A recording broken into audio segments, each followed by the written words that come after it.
નમસ્કાર દર્શક મિત્રો, આશા ન્યૂઝ ગુજરાતીમાં આપનું સ્વાગત છે। સમાચાર મળી રહ્યા છે વડોદરા જિલ્લાના સાવલી તાલુકાથી।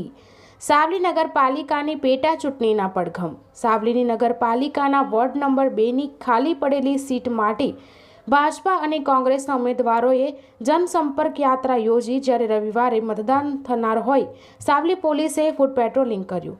રાજ્ય સરકારે ગુજરાતની નગરપાલિકાઓની પેટા ચૂંટણીઓની જાહેરાત કરી છે, ત્યારે સાવલી નગરપાલિકાના વોર્ડ નંબર 2ની આગામી 1 વર્ષ જેવા સમય માટે પેટા ચૂંટણી યોજાઈ રહી છે।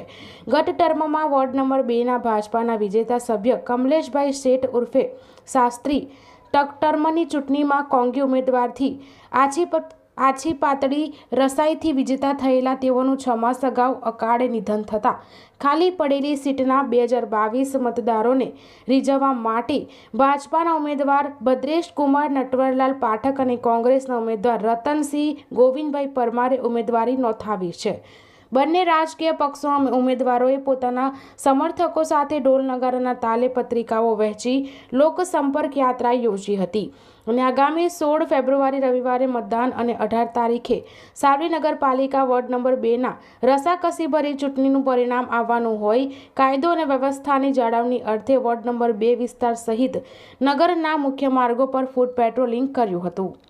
બ્યુરો રિપોર્ટ સૈયદ મુસ્તાક અલી સાથે આશા ગુજરાતી ન્યૂઝ સાવલી।